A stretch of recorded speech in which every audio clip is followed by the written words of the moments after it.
Hey, today we're going to show you a quick and easy how to replace the bushings.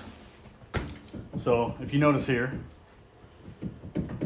there's a lot of play in the front end of this cart. So we're going to take care of that. I'm going to show you how real quick.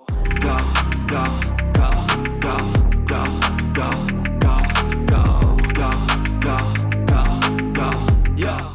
And we're going to start off with, we need to take this cotter pin out. Now this is a spring-loaded, like reusable one. They're pretty easy. Just got to get under the little hook part of it and they slip out. So I hope you see that. And then this is a 18 millimeter. You're going to need a 17 millimeter wrench on the top of that. So put your wrench on.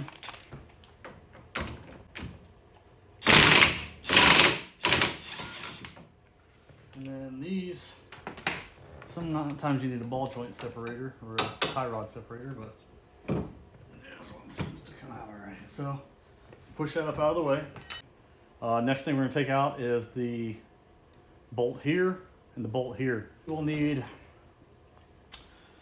a 1/2 inch. You probably use a 13 millimeter too if you'd like. On the back side here is a captured nut, so when that bolt comes out, it'll do this, just come right out. I'm going to put a little WD-40 on that, a little WD-40 on the bottom here on the other bolt. It has a captured nut as well.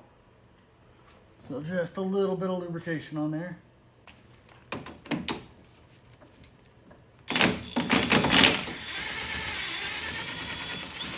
It came out pretty clean. Since this one comes out. Oh, nice and clean too. It's nice. So that'll actually swing out. What do we want to take?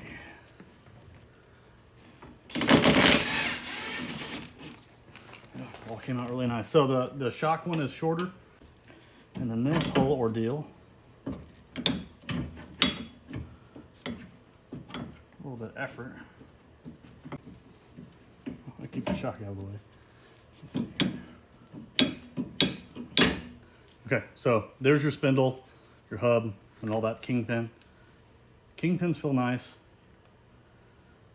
We will put some grease in it here a little bit, but what I'm after is these bushings right here. And you see they're just completely disintegrating. I mean, they just crack in your hands. I mean, that's terrible. So these are what we're replacing.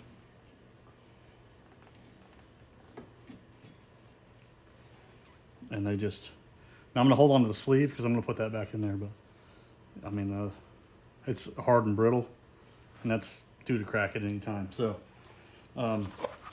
we do sell the new ones. So these are actually for a rear kit. So a little bit longer for the rear springs, but they're gonna work on this. I'm just gonna keep the crush sleeve because there's nothing at all wrong with that. It's got little ribs on it. We're gonna put it in like that, and then those will go back in there and it'll be perfect. So, and we're getting rid of this. So slip those in. We're gonna do the same here on the spring. And so that's all cleaned out. We'll shove that in there. Push that crush sleeve in. The other bushing on that side. And honestly, look, takes no time. This is all happening in real time here. Now, these are going to be thicker and not as worn out, so it might be a little more difficult to get them slip back over there. And you can use some WD-40 if you'd like to kind of lubricate them. So, just going to kind of get that back into place. We're going to take one of those bolts, one of the two longer ones. I'm going to slip that in place. Try to get it all the way through here. And not all the way tight yet because I'm going to have to maneuver this a bit.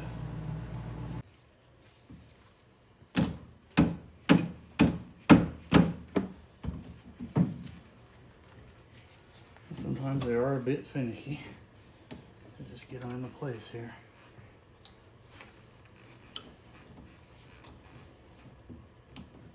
It's not that bad, it just takes a little doing. All right, I got it lined up. This is the other long bolt. Okay. Got the thread started. We're gonna go ahead and send this home too. So there's that crush sleeve in there. Is going to stop these from squeezing tight too much, or too tight, if you will. But we want to make sure we put the shock in first, because that can squeeze down and it could make it hard to get that shock in there. And then we need that short bolt we took out right here for that shock. Go ahead and get those threads started there.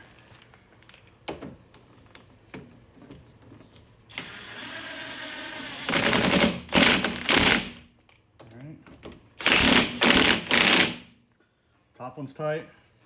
Pull our hammer out of here. Get it out of the way. Get that bottom one tight. All right. So now the bushings on this driver's side have been replaced. We're gonna take that tie rod, and slip it back down in there. Go right on there. Find our nut. Here's the nut. There it goes. All right. Just had to catch the threads. All right. 17 millimeter. So then your 18 millimeter.